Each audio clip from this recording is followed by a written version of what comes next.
भारत सरकार ने 59 mobile app पर बैन लगा दिया है। जी हां, देश की रक्षा, सुरक्षा, संप्रभुता और अखंडता और लोगों की निजता का हवाला देते हुए ये सभी ऐप बैन कर दिए गए हैं। इनमें टिकटॉक जैसे मशहूर चाइनीज ऐप भी शामिल है। साथ ही शेयरइट और कैम स्कैनर जैसे उपयोगी ऐप भी बैन कर दिए गए हैं। अब सवाल ये है कि ये ऐप किस तरह बैन किए जाएंगे? क्या सिर्फ नए ऐप डाउनलोड करने की सुविधा खत्म की जाएगी या मोबाइल में पहले से ही मौजूद ऐप भी काम करना बंद कर देंगे? सरकार के फैसले के हिसाब से समझते हैं कि अब आगे क्या होगा। आइए आपको 10 पॉइंट में समझाते हैं क्यों लिया गया ये फैसला, कैसे होगा लागू और क्या होगा इसका असर। आईटी एक्ट की धारा 69A के तहत केंद्र सरकार ने ये फैसला किया है।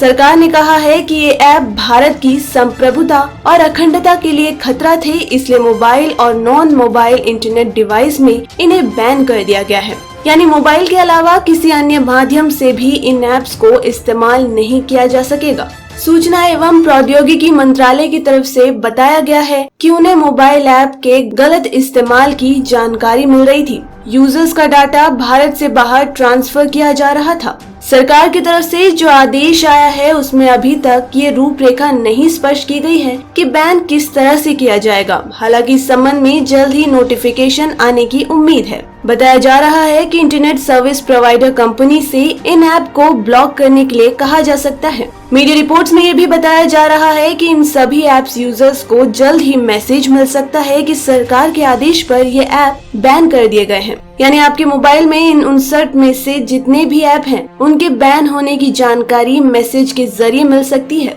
टिकटॉक समेत कई ऐप अब भी पहले की तरह ही काम कर रहे हैं। मंगलवार सुबह खबर लिखे जाने तक टिकटॉक आसानी से ओपन हो रहा है। अब ये ऐप कब तक चलता है या इसका एक्सेस भी बंद हो जाएगा, ये अभी स्पष्ट नहीं है।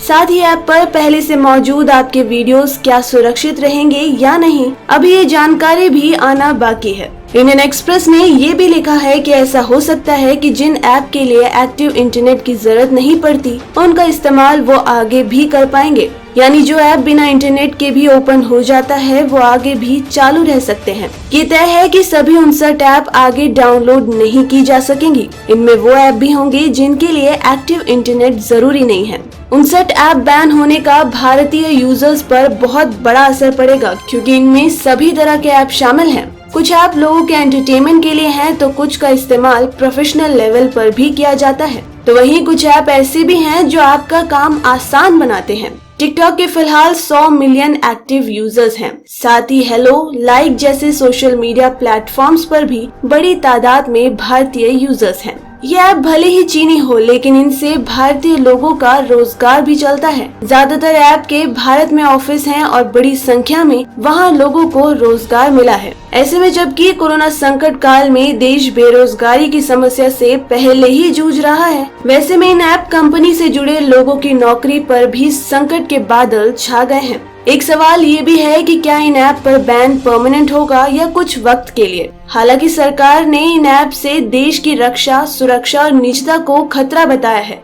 ऐसे में आगे क्या इनसे बैन हटाया जा सकता है, ये अनुमान थोड़ा मुश्किल है। लेकिन मद्रास हाई कोर्ट के आदेश पर पिछले साल कुछ दिन के लिए टिकटॉक पर बैन लगाया गया था, लेकिन कोर्ट का आदेश हटते ही ऐप वापस आ गया था। हालांकि अभी सरकार ने जो वजह बताई है वो बेहद गंभीर है। साथ ही चीन के साथ भी भारत के रिश्ते तनावपूर्ण हैं। ऐसे में कहा यह भी जा रहा है कि इन ऐप पर बैन के जरिए सरकार चीन को सबक भी सिखाना चाहती है। तो दोस्तों, आपकी इस बारे में क्या राय है, हमें कमेंट करके जरूर बताएं। और अगर आपको ये न्यूज पसंद आई तो लाइक और शेयर करें। ऐसे ही लेटेस्ट अपडेट्स के लिए बने रहिए हमारे साथ। डेली ट्रेंडिंग न्यूज की रिपोर्ट सब्सक्राइब कीजिए हमारा चैनल लेटेस्ट और इंटरेस्टिंग न्यूज के लिए।